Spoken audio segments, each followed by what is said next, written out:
With the Old Breed, Disc 5. We moved on and finally halted near an abandoned Japanese machine gun bunker built of coconut logs and coral rock. This bunker served as our patrol CP. We deployed around it and dug in. The area was just a few feet above the water level, and the coral was fairly loose. We dug the mortar gun pit within a few feet of the swamp water, about 30 feet from the bunker. Visibility through the swamp was limited to a few feet by the dense tangle of mangrove roots on 3 sides of the patrol's defense perimeter. We didn't register in the gun because we had to maintain absolute quiet at all times. If we made noise, we would lose the element of surprise should the Japanese try to come across the area. We simply aimed the mortar in the direction we would be most likely to fire. We ate our rations, checked our weapons, and prepared for a long night. We received the password as darkness settled on us and a drizzling rain began. We felt isolated, listening to moisture dripping from the trees and splashing softly into the swamp. It was the darkest night I ever saw. The overcast sky was as black as the dripping mangroves that walled us in. I had the sensation of being in a great black hole, and reached out to touch the sides of the gun pit to orient myself. Slowly, the reality of it all formed in my mind. We were expendable. It was difficult to accept. We come from a nation and a culture that values life and the individual. To find oneself in a situation where your life seems of little value is the ultimate in loneliness. It is a humbling experience.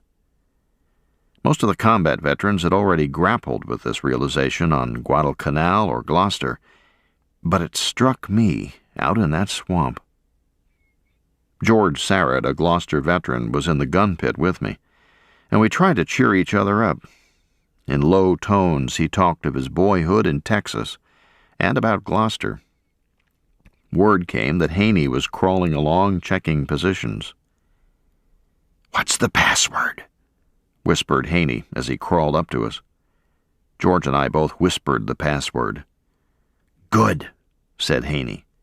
"You guys be on the alert, you hear?" "Okay, Haney," we said.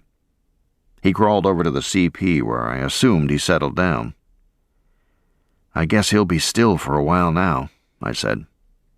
"Hope the hell you're right," answered George. Well, I wasn't, because in less than an hour Haney made the rounds again.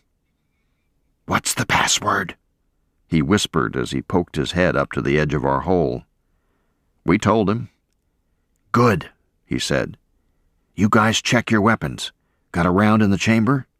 he asked each of us. We answered yes. "Okay, stand by with that mortar. If the nips come through this swamp at high port with fixed bayonets, you'll need to fire HE and flares as fast as you can."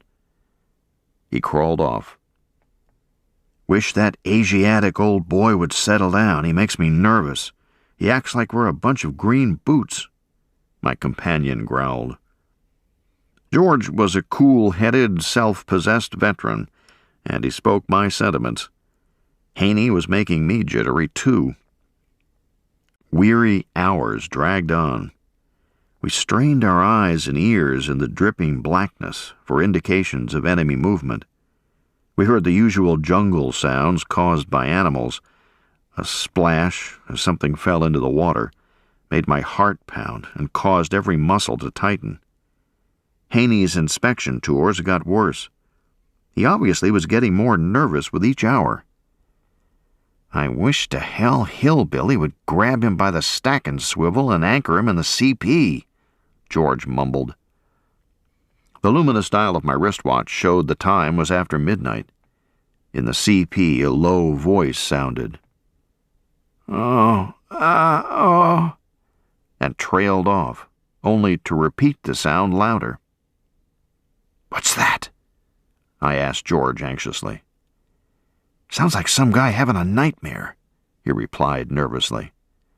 "They sure as hell better shut him up before every nip in this damned swamp knows our position." We heard someone moving and thrashing around in the CP. "Knock it off!" several men whispered near us. "Quiet that man down," Hillbilly ordered in a stern, low voice. "Help! Help! Oh, God, help me!" shouted the wild voice. The poor Marine had cracked up completely. The stress of combat had finally shattered his mind. They were trying to calm him down, but he kept thrashing around. In a firm voice filled with compassion, Hillbilly was trying to reassure the man that he was going to be all right. The effort failed. Our comrade's tragically tortured mind had slipped over the brink. He screamed more loudly. Someone pinioned the man's arms to his sides, and he screamed to the Doberman pinscher, "Help me, dog! The Japs have got me! The Japs have got me, and they're going to throw me in the ocean!" I heard the sickening crunch of a fist against a jaw as someone tried to knock the man unconscious. It didn't faze him. He fought like a wildcat, yelling and screaming at the top of his voice. Our corpsman then gave him an injection of morphine in the hope of sedating him. It had no effect. More morphine. It had no effect either. Veterans though they were, the men were all getting jittery over the noise they believed would announce our exact location to any enemy in the vicinity.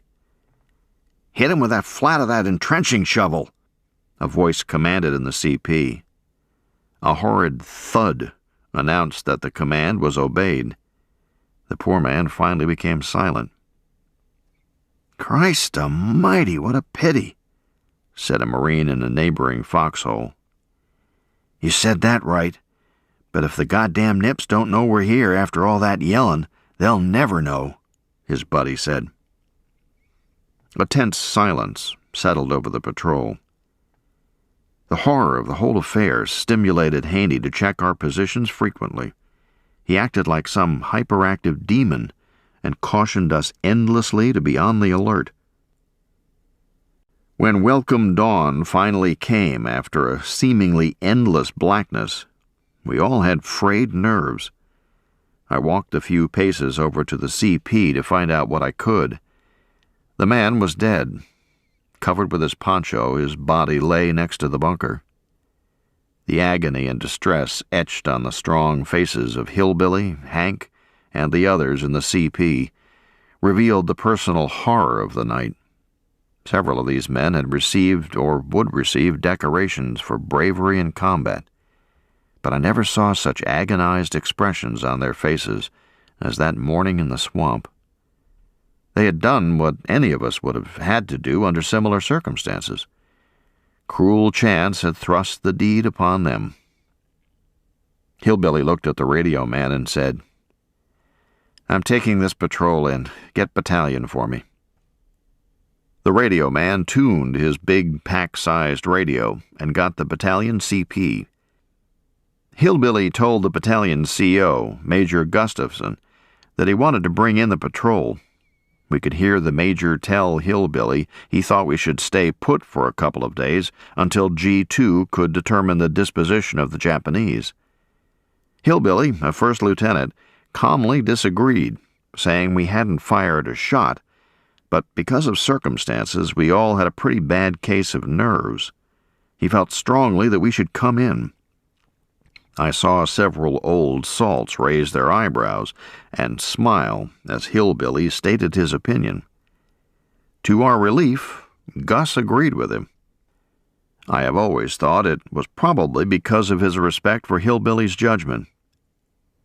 "I'll send a relief column with a tank so you won't have any trouble coming in," said the major's voice.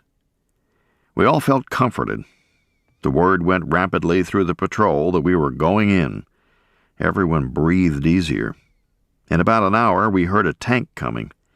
As it forced its way through the thick growth, we saw familiar faces of Company K men with it. We placed the body on the tank, and we returned to the company's lines. I never heard an official word about the death thereafter. Relief for the 1st Marines. Over the next few days, the 5th Marines patrolled most of the southern claw. We had set up defensive positions to prevent any possible counterlanding by the Japanese along the exposed southern beaches. On about 25 September, D+10, the battered 1st Marine Regiment was relieved by the U.S. Army's 321st Infantry Regiment of the 81st Infantry Division. The 1st Marines moved into our area where they were to await a ship to return them to Pavuvu. We picked up our gear and moved out from the relative quiet of the beach to board trucks that would speed our regiment to a position straddling the West Road. From there, we would attack northward along the western side of the ridges. As we walked along one side of a narrow road, the 1st Marines filed along the other side to take over our area. I saw some familiar faces as the 3 decimated battalions trudged past us, but I was shocked at the absence of so many others whom I knew in that regiment. During the frequent halts typical to the movement of one unit into the position of another, we exchanged greetings with buddies and asked about the fate of mutual friends. We in the 5th Marines had many a dead or wounded friend to report about from our ranks, but the men in the 1st Marines had so many, it was appalling. "How many men left in your company?" I asked an old Camp Elliott buddy in the 1st Marines. He looked at me wearily with bloodshot eyes and choked as he said, "20 is all that's left in the whole company, Sledgehammer. They nearly wiped us out. I'm the only one left out of the old bunch in my company that was with us in mortar school at Elliott." I could only shake my head and bite my lip to keep from getting choked up. "See you on Pavuvu," I said. "Good luck," he said, in a dull, resigned tone that sounded as though he thought I might not make it. What once had been companies in the 1st Marines looked like platoons. Platoons looked like squads. I saw few officers. I couldn't help wondering if the same fate awaited the 5th Marines on those dreadful ridges. 20 bloody, grueling, terrible days and nights later, on 15 October, D+30, my regiment would be relieved. Its ranks would be just about as decimated as those we were filing past. We boarded trucks that carried us southward along the East Road, then some distance northward along the West Road. As we bumped and jolted past the airfield, we were amazed at all the work the Seabees, Naval Construction Battalions, had accomplished on the field.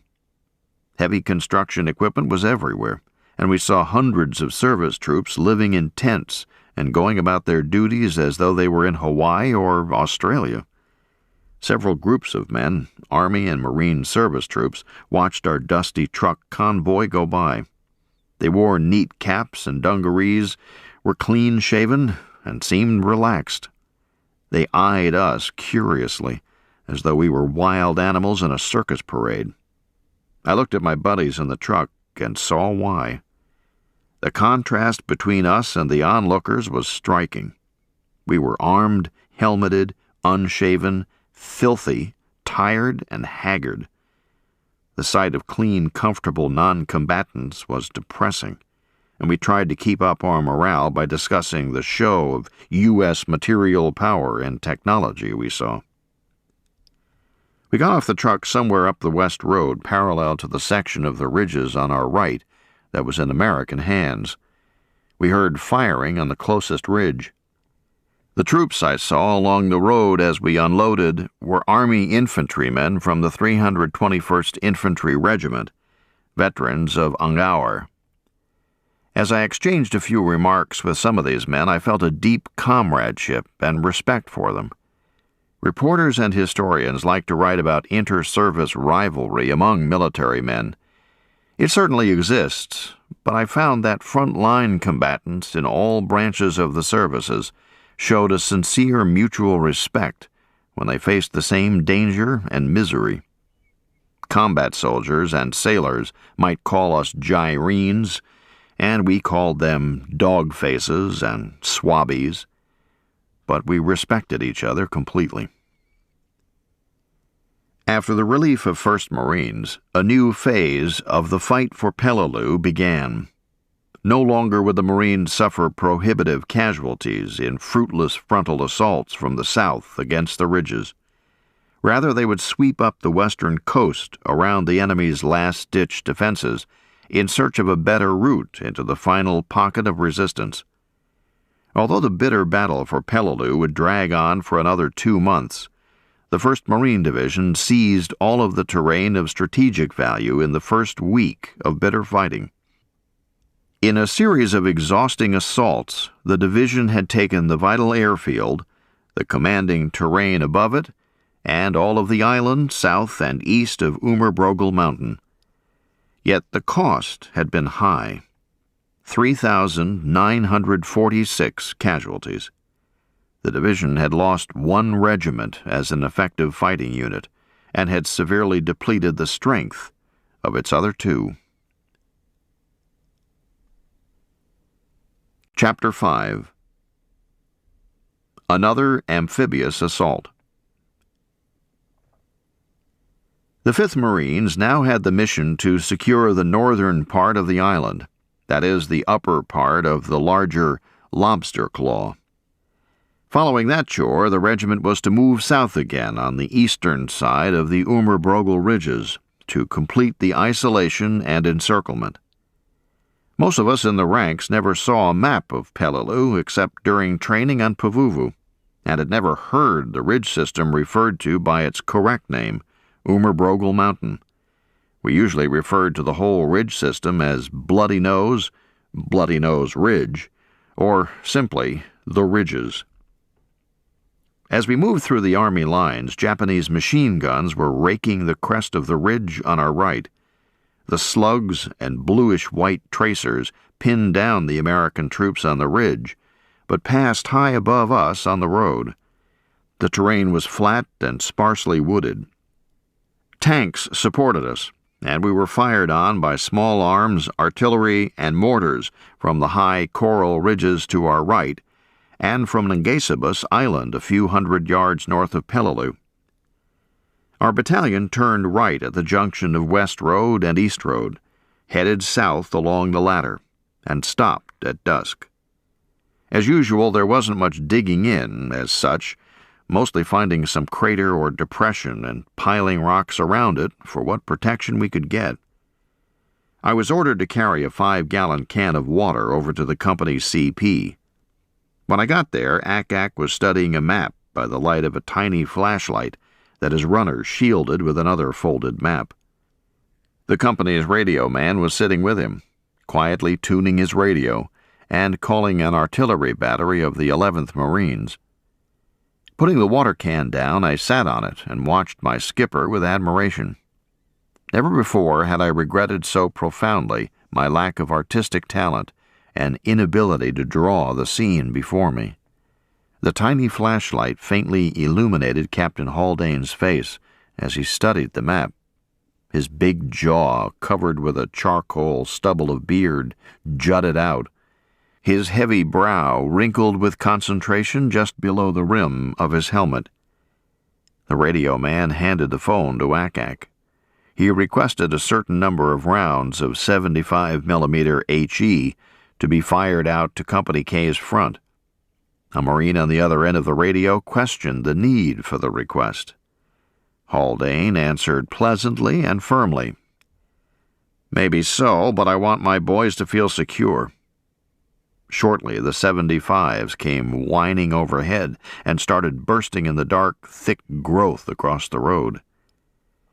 Next day, I told several men what Ak had said. "That's the skipper for you, always thinking of the troops' feelings," was the way one man summed it up. Several hours passed. It was my turn to be on watch in our hole. Snafu slept fitfully and ground his teeth audibly, which he usually did during sleep in combat. The white coral road shone brightly in the pale moonlight as I strained my eyes looking across into the wall of dark growth on the other side. Suddenly 2 figures sprang up from a shallow ditch directly across the road from me. With arms waving wildly, yelling and babbling hoarsely in Japanese, they came. My heart skipped a beat, then began pounding like a drum as I flipped off the safety of my carbine. One enemy soldier angled to my right, raced down the road a short distance, crossed over, and disappeared into a foxhole in the line of the company on our right flank. I focused on the other. Swinging a bayonet over his head, he headed at me. I dared not fire at him yet, because directly between us was a foxhole with 2 Marines in it. If I fired just as the Marine on watch rose up to meet the Japanese intruder, my bullet would surely hit a comrade in the back. The thought flashed through my mind. Why doesn't Sam or Bill fire at him? With a wild yell, the Japanese jumped into the hole with the 2 Marines. A frantic, desperate, hand-to-hand struggle ensued, accompanied by the most gruesome combination of curses, wild babbling, animalistic guttural noises, and grunts. Sounds of men hitting each other and thrashing around came from the foxhole. I saw a figure pop out of the hole and run a few steps toward the CP. In the pale moonlight, I then saw a Marine nearest the running man jump up. Holding his rifle by the muzzle and swinging it like a baseball bat, he blasted the infiltrator with a smashing blow. From our right, where the Japanese had gone into the company on our flank, came hideous, agonized, and prolonged screams that defied description. Those wild, primitive, brutish yellings unnerved me more than what was happening within my own field of vision. Finally, a rifle shot rang out from the foxhole in front of me, and I heard Sam say, "I got him."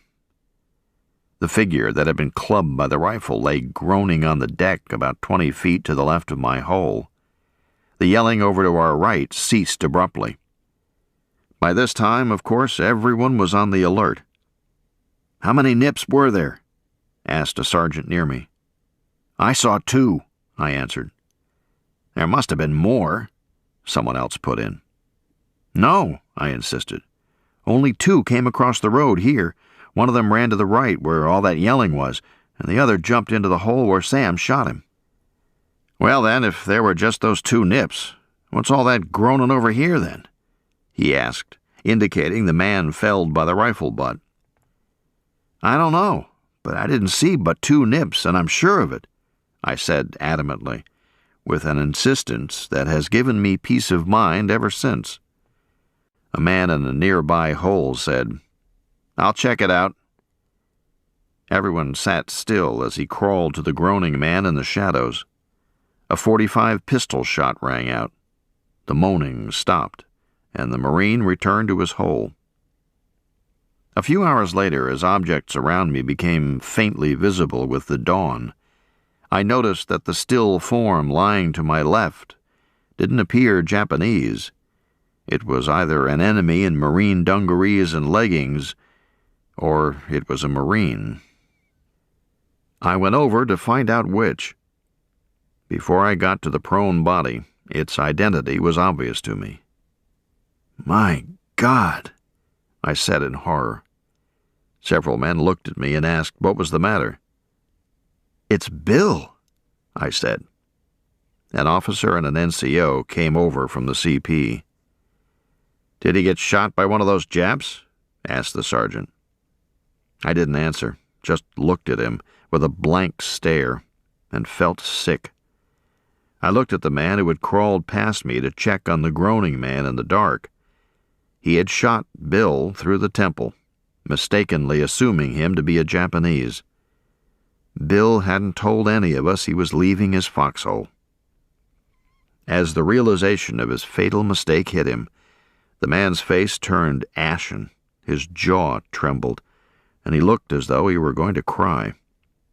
Man that he was, though, he went straight over and reported to the CP. ACAC sent for and questioned several men who were dug in nearby, including myself, to ascertain exactly what had happened. ACAC was seated off to himself. "At ease, Sledge," he said. "Do you know what happened last night?" I told him I had a pretty good idea. "Tell me exactly what you saw." I told him, making clear I had seen 2 and only 2 Japanese, and had said so at the time. I also told him where I saw those enemy soldiers go. "Do you know who killed Bill?" the captain asked. "Yes," I said.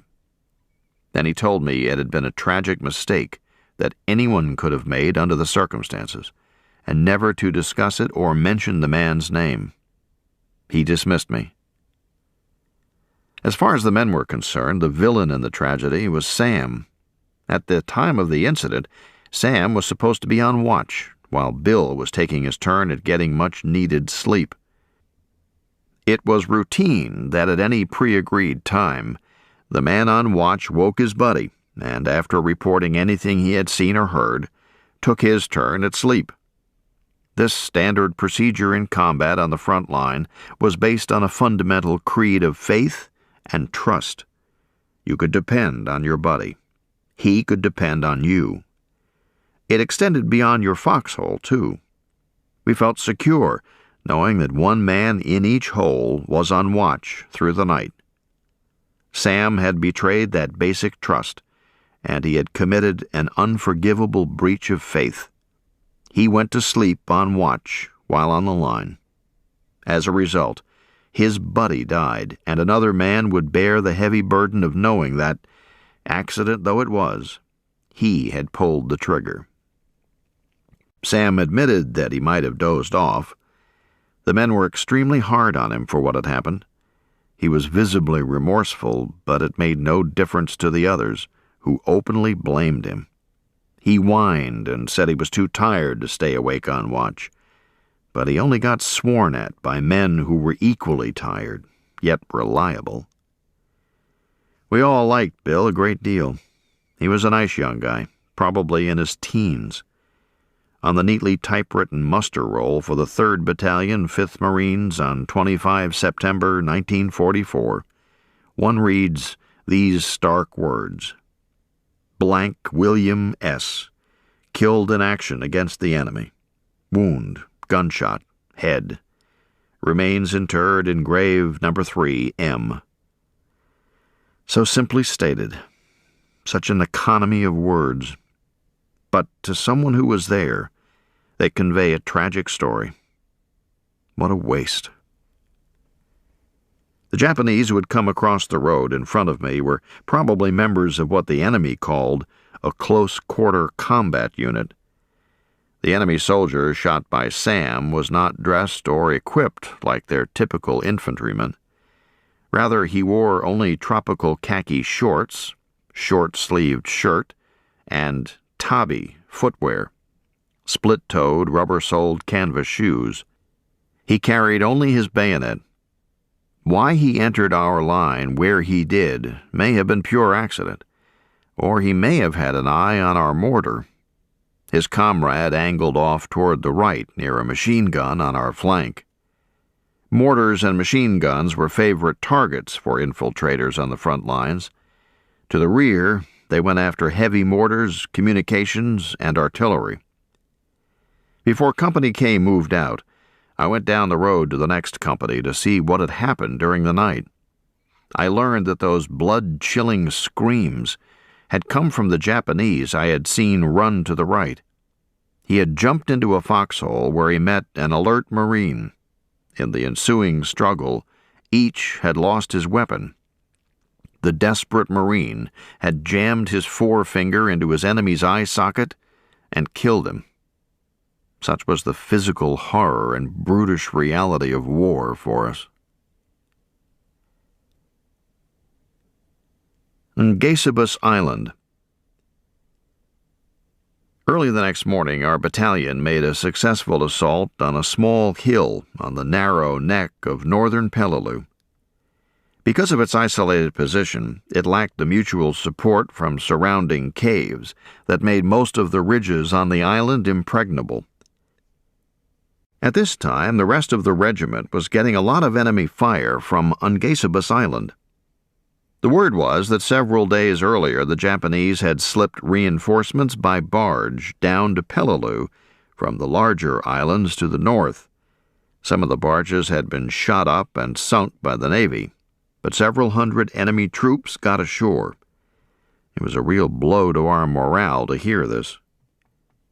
On the night of 22 to 23 September, about 600 Japanese of the 2nd Battalion, 15th Regiment came down from Babel Tuop and got ashore on Peleliu as reinforcements. "Sounds just like Guadalcanal," said a veteran. "About the time we think we got the bastards boxed in, the damn nips bring in reinforcements, and it'll go on and on." "Yeah," said another. "And once them slant-eyed bastards get in these caves around here, it'll be hell to pay." On 27 September, Army troops took over our positions. We moved northward. "Our battalion is ordered to hit the beach on Ungesabus Island tomorrow," an officer told us. Ungesabus had to be captured to silence the enemy fire coming into the 5th Marine's flank and to prevent its use as a landing place for Japanese reinforcements from the north. There was also an airfield on Ungesabus, a fighter strip that was supposed to be useful for American planes. I shuddered as I recalled the beachhead we had made on 15 September. The battalion moved into an area near the northern peninsula and dug in for the night, in a quiet area. It was sandy, open, and had some shattered, drooping palms. We didn't know what to expect on Ungesabus. I prayed the landing wouldn't be a repeat of the Holocaust of D-Day. Early in the morning of 28 September, D+3, we squared away our gear and stood by to board the Amtraks that would take us across the 500 to 700 yards of shallow reef to Ungesabus. "We'll probably get another battle star for this beachhead," said a man enthusiastically. "No, we won't," answered another. "It's still just part of the Peleliu operation." "The hell you say? It's still another beachhead," the first man responded. "I don't make the regulation, old buddy, but you check with the gunny, and I'll bet you I'm right." Several mumbled comments came out about how stingy the high command was in authorizing battle stars, which were little enough compensation for combat duty. We boarded the tractors and tried to suppress our fear. Ships were firing on Ungesabus, and we saw Marine F-4U Corsair fighter planes approaching from the Peleliu airfield to the south. "We're going to have lots of support for this one," an NCO said. Our Amtraks moved to the water's edge and waited for H-hour as the thunderous pre-landing naval gunfire bombardment covered the little island in smoke, flame, and dust. The Corsairs from Marine Fighter Squadron VMF 114 peeled off and began bombing and strafing the beach. The engines of the beautiful blue gull-wing planes roared, whined, and strained as they dove and pulled out. They plastered the beach with machine guns, bombs, and rockets. The effect was awesome as dirt, sand, and debris spewed into the air. Ungesabus was one of the first American amphibious assaults where air support for the landing force came exclusively from Marine aircraft. In earlier landings, air support came from Navy and sometimes Army planes. Our Marine pilots outdid themselves, and we cheered, yelled, waved, and raised our clenched fists to indicate our approval. Never during the war did I see fighter pilots take such risks by not pulling out of their dives until the very last instant. We were certain more than once that a pilot was pulling out too late and would crash. But expert flyers that they were, they gave that beach a brutal pounding without mishap to plane or pilot. We talked about their spectacular flying even after the war ended. Out to sea on our left, with a cruiser, destroyers, and other ships firing support, was a huge battleship. Someone said it was the USS Mississippi, but I never knew for sure. She ranked with the Corsairs in the mass of destruction she hurled at Ungesabus. The huge shells rumbled like freight cars, as the men always used to describe the sound of projectiles from full-sized battleships' 16-inch guns. At H hour, our tractor driver revved up his engine. We moved into the water and started the assault. My heart pounded in my throat. Would my luck hold out? "The Lord is my shepherd," I prayed quietly, and squeezed my carbine stock. To our relief, we received no fire as we approached the island.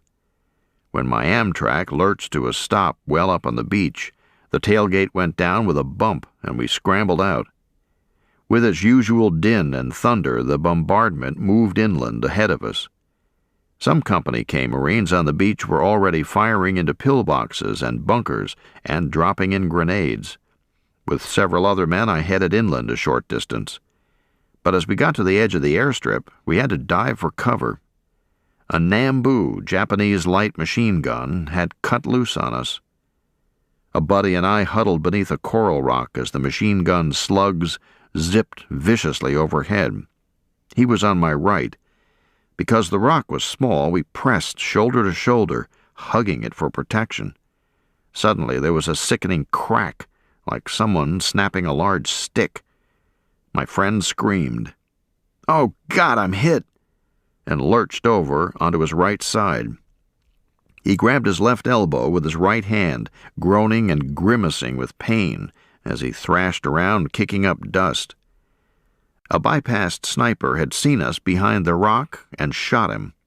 The bullet hit him in the left arm, which was pressed tightly against my right arm as we sought cover from the machine gun out front. The Nambu was firing a bit high, but there was no doubt the sniper had his sights right on us. We were between a rock and a hard place. I dragged him around the rock out of sight of the sniper as the Nambu bullets whizzed overhead. I yelled, "Corpsman!" And Ken Doc Caswell, the mortar section corpsman, crawled over, opening his pouch to get at his first aid supplies as he came. Habitually and affectionately, Marines call all U.S. Navy corpsmen who serve with them Doc. Another man also came over to see if he could help. While I cut away the bloody dungaree sleeve from the injured arm with my K-bar, Doc began to tend the wound. As he knelt over his patient, the other Marine placed his K-bar under the injured man's pack strap and gave a violent upward jerk to cut away the shoulder pack. The razor-sharp blade sliced through the thick web pack strap as though it were a piece of string, but before the Marine could arrest its upward motion, the knife cut Doc in the face to the bone. Doc recoiled in pain from the impact of the knife thrust. Blood flowed down his face from the nasty gash to the left of his nose. He regained his balance immediately and returned to his work on the smashed arm, as though nothing had happened. The clumsy Marine cursed himself for his blunder, as I asked Doc what I could do to help him. Despite considerable pain, Doc kept at his work. In a quiet, calm voice, he told me to get a battle dressing out of his pouch and press it firmly against his face to stop the bleeding, while he finished work on the wounded arm. Such was the selfless dedication of the Navy hospital corpsmen who served in Marine infantry units. It was little wonder that we held them in such high esteem. Doc later got his face tended and was back with the mortar section in a matter of a few hours. While I did as Doc directed, I yelled at two Marines coming our way and pointed toward the sniper. They took off quickly toward the beach and hailed a tank. By the time a stretcher team came up and took my wounded friend, the two men trotted by, waved, and one said, "We got the bastard. He ain't gonna shoot nobody else." The Nambu had ceased firing, and an NCO signaled us forward.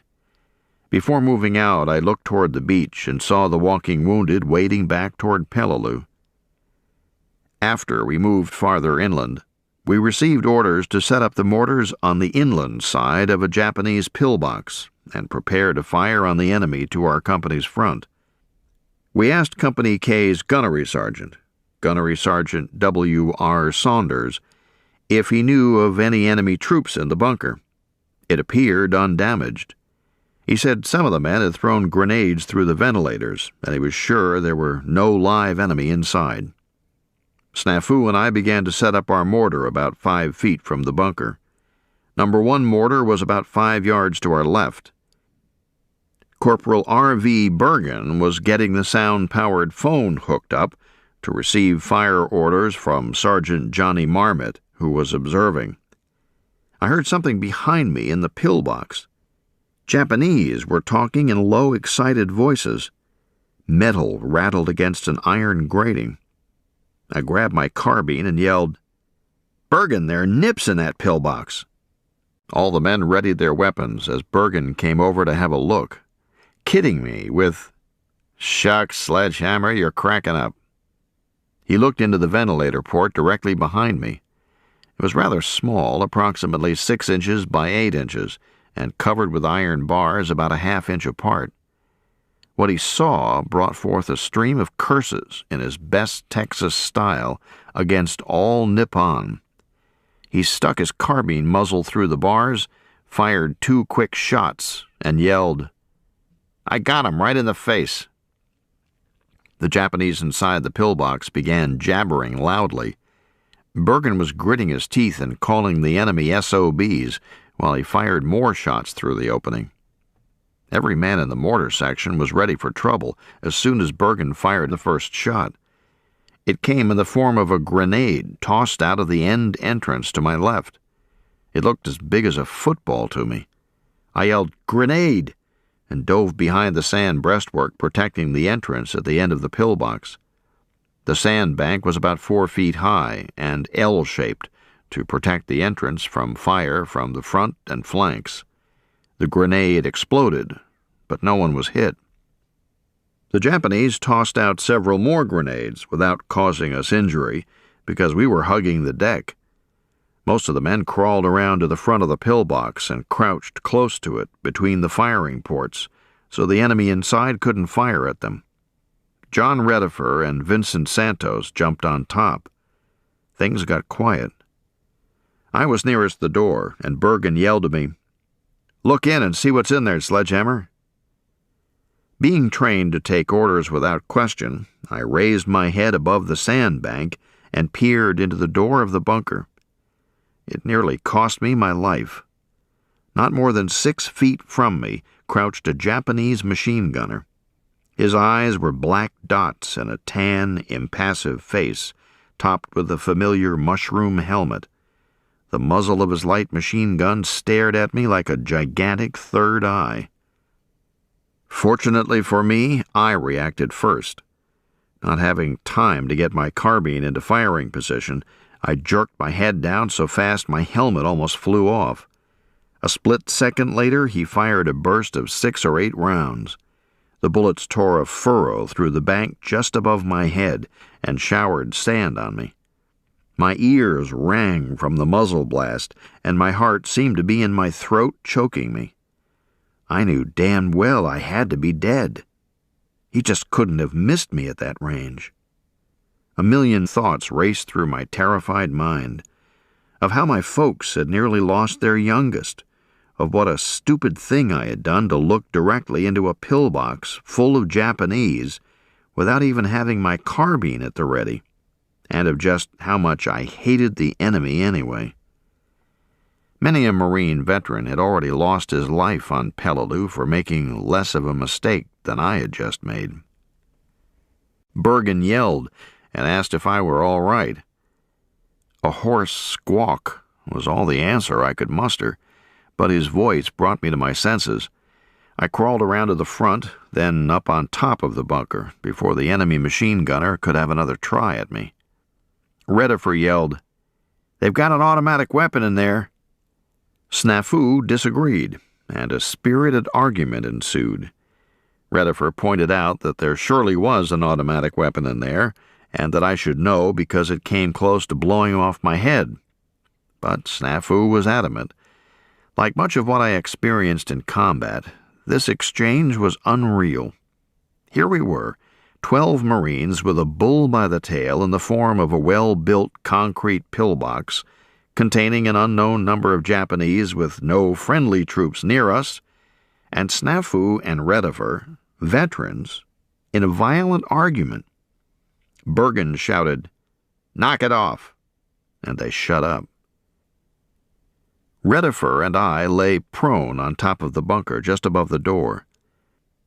We knew we had to get the Japanese while they were bottled up, or they would come out at us with knives and bayonets, a thought none of us relished. Redifer and I were close enough to the door to place grenades down the opening and move back before they exploded, but the Japanese invariably tossed them back at us before the explosion. I had an irrepressible urge to do just that. Brief as our face-to-face meeting had been, I had quickly developed a feeling of strong personal hate for that machine gunner who had nearly blasted my head off my shoulders. My terror subsided into a cold, homicidal rage and a vengeful desire to get even. Redifer and I gingerly peeped down over the door. The machine gunner wasn't visible, but we looked at 3 long Arisaka rifle barrels with bayonets fixed. Those bayonets seemed 10 feet long to me. Their owners were jabbering excitedly, apparently planning to rush out. Redifer acted quickly. He held his carbine by the barrel and used the butt to knock down the rifles. The Japanese jerked their weapons back into the bunker with much chattering. Behind us, Santos yelled that he had located a ventilator pipe without a cover. He began dropping grenades into it. Each one exploded in the pillbox beneath us with a muffled bam. When he had used all of his, Redifer and I handed him our grenades while we kept watch at the door. After Santos had dropped in several, we stood up and began to discuss with Bergen and the others the possibility that anyone could still be alive inside. We didn't know at the time that the inside was subdivided by concrete baffles for extra protection. We got our answer when 2 grenades were tossed out. Luckily for the men with Bergen, the grenades were thrown out the back. Santos and I shouted a warning and hit the deck on the sand on top of the pillbox, but Redifer merely raised his arm over his face. He took several fragments in the forearm, but wasn't wounded seriously. Bergen yelled, "Let's get the hell out of here and get a tank to help us knock this damn thing out." He ordered us to pull back to some craters about 40 yards from the pillbox. We sent a runner to the beach to bring up a flamethrower and an Amtrak armed with a 75mm gun. As we jumped into the crater, 3 Japanese soldiers ran out of the pillbox door, past the sandbank, and headed for a thicket. Each carried his bayoneted rifle in his right hand and held up his pants with his left hand. This action so amazed me that I stared in disbelief and didn't fire my carbine. I wasn't afraid, as I had been under shell fire, just filled with wild excitement. My buddies were more effective than I and cut down the enemy with a hail of bullets. They congratulated each other while I chided myself for being more curious about strange Japanese customs than with being combat effective. The Amtrak rattling toward us by this time was certainly a welcome sight. As it pulled into position, several more Japanese raced from the pillbox in a tight group. Some held their bayoneted rifles in both hands, but some of them carried their rifles in one hand and held up their pants with the other. I had overcome my initial surprise and joined the others on the Amtrak machine gun in firing away at them. They tumbled onto the hot coral in a forlorn tangle of bare legs, falling rifles, and rolling helmets. We felt no pity for them, but exulted over their fate. We had been shot at and shelled too much, and had lost too many friends to have compassion for the enemy when we had him cornered. The Amtrak took up a position on a line even with us. Its commander, a sergeant, consulted Bergen. Then the turret gunner fired 3 armor-piercing 75mm shells at the side of the pillbox. Each time our ears rang with the familiar wham, bam, as the report of the gun was followed quickly by the explosion of the shell on a target at close range. The third shell tore a hole entirely through the pillbox. Fragments kicked up dust around our abandoned packs and mortars on the other side. On the side nearest us, the hole was about 4 feet in diameter. Bergen yelled to the tankers to cease firing, lest our equipment be damaged. Someone remarked that if fragments hadn't killed those inside, the concussion surely had.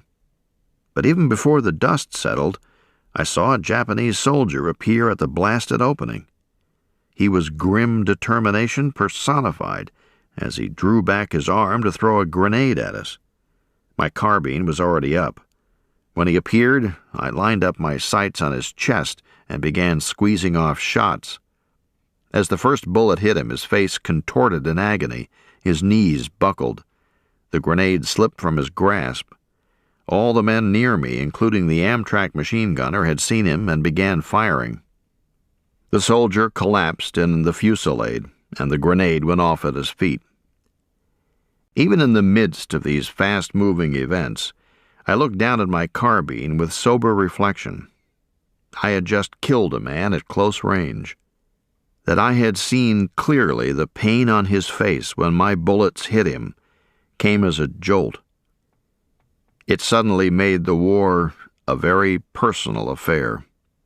The expression on that man's face filled me with shame and then disgust for the war and all the misery it was causing. My combat experience thus far made me realize that such sentiments for an enemy soldier were the maudlin meditations of a fool. Look at me, a member of the 5th Marine Regiment, one of the oldest, finest, and toughest regiments in the Marine Corps, feeling ashamed because I had shot a damned foe before he could throw a grenade at me. I felt like a fool and was thankful my buddies couldn't read my thoughts. Bergen's order to us to continue firing into the opening interrupted my musings. We kept up a steady fire into the pillbox to keep the Japanese pinned down, while the flamethrower came up, carried by Corporal Womack from Mississippi. He was a brave, good-natured guy and popular with the troops, but he was one of the fiercest-looking Marines I ever saw. He was big and husky, with a fiery red beard well powdered with white coral dust. He reminded me of some wild Viking. I was glad we were on the same side. Stooped under the heavy tanks on his back, Womack approached the pillbox with his assistant just out of the line of our fire. When they got about 15 yards from the target, we ceased firing. The assistant reached up and turned a valve on the flamethrower. Womack then aimed the nozzle at the opening made by the 75mm gun. He pressed the trigger. With a whoosh, the flame leaped at the opening. Some muffled screams, then all quiet. Even the stoic Japanese couldn't suppress the agony of death by fire and suffocation. But they were no more likely to surrender to us than we would have been to them, had we ever been confronted with the possibility of surrender. In fighting the Japanese, surrender was not one of our options. Amid our shouts of appreciation, Womack and his buddies started back to battalion headquarters to await the summons to break another deadlock somewhere on the battlefield, or lose their lives trying. The job of flamethrower gunner was probably the least desirable of any open to a Marine infantryman. Carrying tanks with about 70 pounds of flammable jellied gasoline through enemy fire over rugged terrain in hot weather to squirt flames into the mouth of a cave or pillbox was an assignment that few survived, but all carried out with magnificent courage. We left the craters and approached the pillbox cautiously. Bergen ordered some of the men to cover it while the rest of us looked over the fallen Japanese to be sure none was still alive.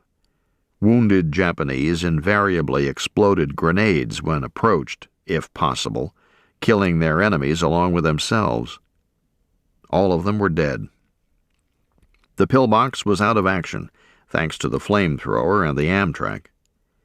There were 7 enemy dead inside and 10 outside. Our packs and mortars were only slightly damaged by the fire from the Amtrak 75mm gun. Of the 12 Marine mortarmen, our only casualties were Redifer and Leslie Porter, who had taken some grenade fragments. They weren't hurt seriously. Our luck in the whole affair had been incredible. If the enemy had surprised us and rushed us, we might have been in a bad fix. During this lull, the men stripped the packs and pockets of the enemy dead for souvenirs. This was a gruesome business, but Marines executed it in the most methodical manner. Helmet headbands were checked for flags, packs and pockets were emptied, and gold teeth were extracted. Sabers, pistols, and harikari knives were highly prized and carefully cared for until they could be sent to the folks back home or sold to some pilot or sailor for a fat price. Rifles and other larger weapons usually were rendered useless and thrown aside. They were too heavy to carry in addition to our own equipment. They would be picked up later as fine souvenirs by the rear echelon troops. The men in the rifle companies had a lot of fun joking about the hair-raising stories these people, who had never seen a live Japanese or been shot at, would probably tell after the war. The men gloated over, compared, and often swapped their prizes. It was a brutal, ghastly ritual, the likes of which have occurred since ancient times on battlefields, where the antagonists have possessed a profound mutual hatred. It was uncivilized, as is all war, and was carried out with that particular savagery that characterized the struggle between the Marines and the Japanese. It wasn't simply souvenir hunting or looting the enemy dead. It was more like Indian warriors taking scalps. While I was removing a bayonet and scabbard from a dead Japanese, I noticed a Marine near me. He wasn't in our mortar section, but had happened by and wanted to get in on the spoils. He came up to me, dragging what I assumed to be a corpse. But the Japanese wasn't dead. He had been wounded severely in the back and couldn't move his arms. Otherwise, he would have resisted to his last breath. The Japanese's mouth glowed with huge gold-crowned teeth, and his captor wanted them.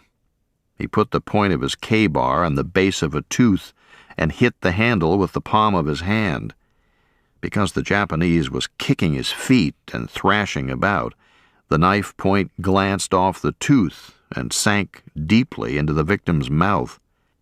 The Marine cursed him, and with a slash, cut his cheeks open to each ear. He put his foot on the sufferer's lower jaw and tried again. Blood poured out of the soldier's mouth. He made a gurgling noise and thrashed wildly. I shouted, "Put the man out of his misery!" All I got for an answer was a cussing out. Another Marine ran up, put a bullet in the enemy soldier's brain, and ended his agony. The scavenger grumbled and continued extracting his prizes undisturbed. Such was the incredible cruelty that decent men could commit when reduced to a brutish existence in their fight for survival amid the violent death, terror, tension, fatigue, and filth that was the infantryman's war. Our code of conduct toward the enemy differed drastically from that prevailing back at the division CP.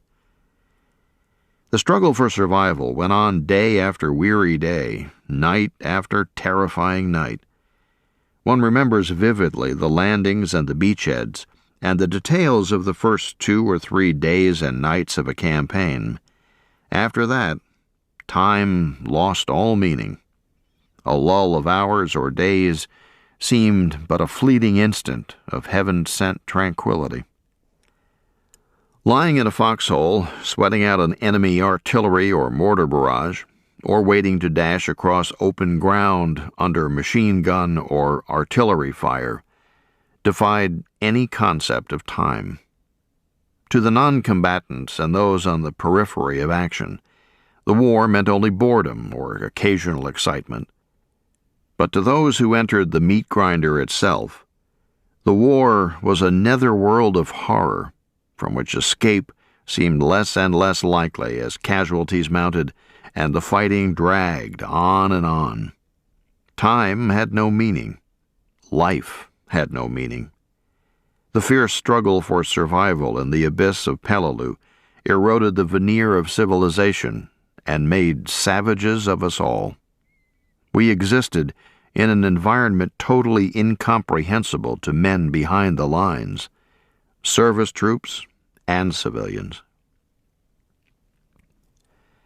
A trip inside the pillbox by Redifer and Bergen solved the mystery of how some of the occupants had survived the grenades and shell bursts.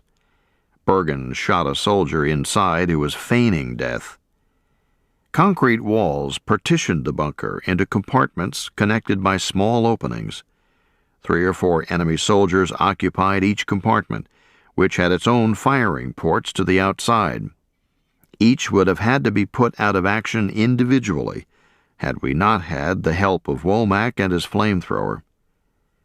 When our gunny came by and saw the results of our encounter with the pillbox he had thought was empty, he looked sheepish. He gazed in amazement at the enemy dead scattered around. We really razzed him about it, or rather, we gave him the nearest thing approaching the razz that we Marine privates dared hand out to the austere personage of Gunnery Sergeant Saunders. I have thought often that Bergen should have been decorated for the fine leadership he exhibited in coordinating and directing the knockout of the pillbox. I'm sure men have been decorated for less. We set up our 2 mortars in a large crater near the now knocked-out pillbox and registered in the guns for the night. The ammo carriers dug into the softer coral around the edge of the crater. An Amtrak brought up rations and a unit of fire for the company. The wind began to blow briskly, and it got cloudy and heavily overcast. As darkness settled, heavy clouds scudded across the sky. The scene reminded me of hurricane weather on the Gulf Coast back home. Not far behind us, the heat of the fire burning in the pillbox exploded Japanese grenades and small arms ammunition. All night, occasional shifts of wind blew the nauseating smell of burning flesh our way. The rain fell in torrents, and the wind blew hard. Ships fired star shells to illuminate the battlefield for our battalion, but as soon as the parachute of a star shell opened, the wind swept it swiftly along like some invisible hand snatching away a candle.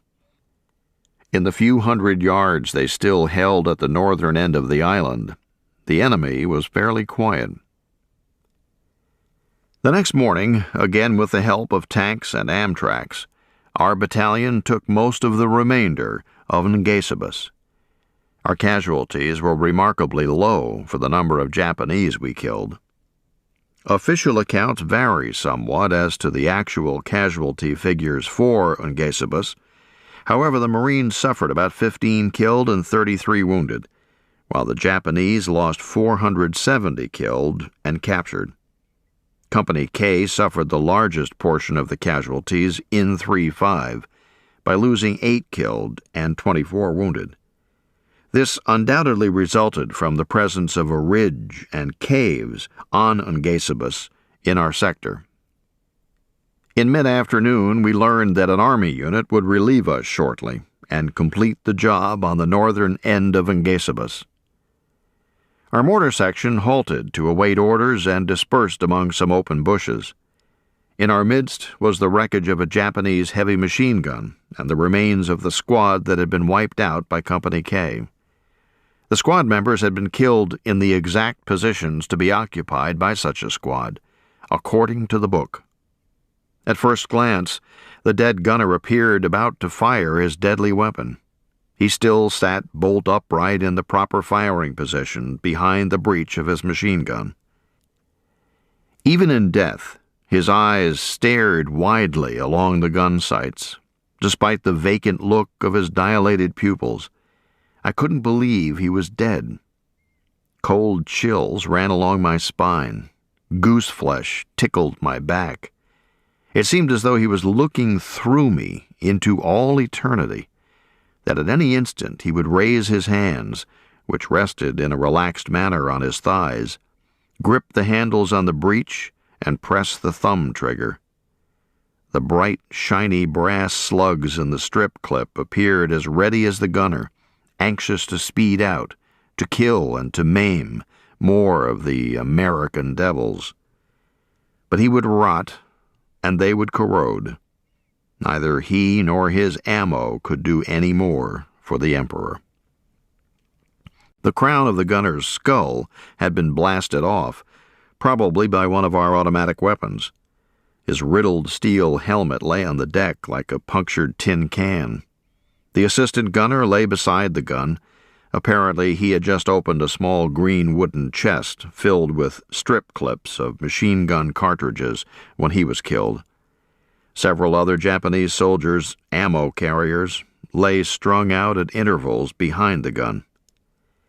A Company K rifleman who had been in the fight that knocked out the machine gun crew sat on his helmet nearby and told us the story. The action had taken place the day before, while the mortar section was fighting at the pillbox. The rifleman said, "The thing that I just couldn't believe was the way those nip ammo carriers could chop around here on the double with those heavy boxes of ammo on their backs." Each ammo box had 2 leather straps, and each ammo carrier had a heavy box on his back with the straps around his shoulders. I lifted one of the ammo chests. It weighed more than our mortar. What the Japanese lacked in height, they certainly compensated for in muscle. "I'd sure hate to have to lug that thing around, wouldn't you?" asked the Marine. "When they got hit," he continued, "they fell to the deck like a brick because of all that weight." As we talked, I noticed a fellow mortarman sitting next to me. He held a handful of coral pebbles in his left hand. With his right hand, he idly tossed them into the open skull of the Japanese machine gunner. Each time his pitch was true, I heard a little splash of rainwater in the ghastly receptacle. My buddy tossed the coral chunks as casually as a boy casting pebbles into a puddle on some muddy road back home. There was nothing malicious in his action. The war had so brutalized us that it was beyond belief. I noticed gold teeth glistening brightly between the lips of several of the dead Japanese lying around us. Harvesting gold teeth was one facet of stripping enemy dead that I hadn't practiced so far. But stopping beside a corpse with a particularly tempting number of shining crowns, I took out my K-bar and bent over to make the extractions. A hand grasped me by the shoulder, and I straightened up to see who it was. "What are you going to do, Sledgehammer?" asked Doc Caswell. His expression was a mix of sadness and reproach as he looked intently at me. "Just thought I'd collect some gold teeth," I replied. "Don't do it." "Why not, Doc?" "You don't want to do that sort of thing. What would your folks think if they knew?" "Well, my dad's a doctor, and I bet he'd think it was kind of interesting," I replied, bending down to resume my task. "No, the germs, Sledgehammer. You might get germs from them." I stopped and looked inquiringly at Doc and said, "Germs? Gosh, I never thought of that." "Yeah, you got to be careful about germs around all these dead nips, you know," he said vehemently. "Well, then, I guess I'd better just cut off the insignia on his collar and leave his nasty teeth alone. You think that's safe, Doc?" "I guess so," he replied with an approving nod. Reflecting on the episode after the war, I realized that Doc Caswell didn't really have germs in mind. He was a good friend and a fine, genuine person whose sensitivity hadn't been crushed out by the war. He was merely trying to help me retain some of mine and not become completely callous and harsh. There was little firing going on now because 3-5 was preparing to pull back as it was relieved by an Army battalion. Our tanks, 2 of which had been parked near us, started toward the beach. As they rattled and clanked away, I hoped they weren't leaving prematurely. Suddenly, we were jolted by the terrific blast of a Japanese 75mm artillery piece slightly to our right. We flung ourselves flat on the deck. The shriek and explosion of the shell followed instantly. Fragments tore through the air. The gun fired again rapidly. "Jesus, what's that?" gasped a man near me. "It's a Nip 75, and God, is he close," another said. Each time the gun fired, I felt the shock and pressure waves from the muzzle blast. I was terror-stricken. We began to hear shouts of "Corpsmen" on our right. "For Christ's sake, get them tanks back up here," someone yelled. I looked toward the tanks just in time to see several wheel around and come speeding back to help the pinned-down infantrymen. "Mortar section, stand by," someone yelled. We might be called to fire on the enemy gun, but as yet we didn't know its location. The tanks went into action and almost immediately knocked out the weapon. Calls came from our right for corpsmen and stretcher bearers. Several of our ammo carriers went with the corpsmen to act as stretcher bearers. Word filtered along to us that quite a number of casualties had been caused by the terrible point-blank fire of the enemy cannon. Most of those hit were members of the company that was tied in with us on our right. Our ammo carriers and corpsmen returned shortly with a distressing account of the men next to us caught directly in front of the Japanese gun when it opened fire from a camouflaged position. When I saw one of our men's face, I knew how bad it had been. He appeared absolutely stricken with horror. I often had seen him laugh and curse the Japanese when we were under heavy shelling or scrambling out of the way of machine gun or sniper fire. Never during the entire Peleliu campaign, or later during the bloody fighting on Okinawa, did I see such an expression on his face. He grimaced as he described how he and the man with him had put one of the casualties, someone we all knew, on a stretcher. "We knew he was hit bad, and he had passed out. I tried to lift the poor guy under his shoulders, and he," pointing to the other mortarman, "lifted his knees. And just as we almost got him on the stretcher, the poor guy's body came apart. God, it was awful." He and the man with him looked away as everyone groaned and slowly shook their heads. We had been terrified by the enemy gun firing point blank like that. It was an awful experience. It had been bad enough on us, but it was unbearable for those unfortunates who were in the direct line of fire. Our company had been off to one side and had suffered no casualties during the ordeal, but it was one of the more shocking experiences I endured during the war.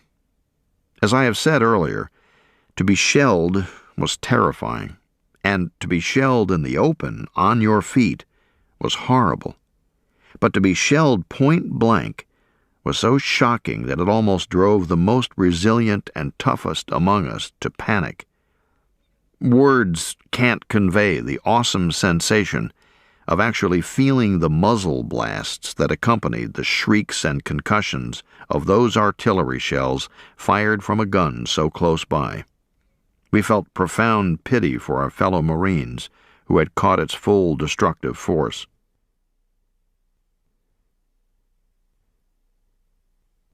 This ends Disc 5.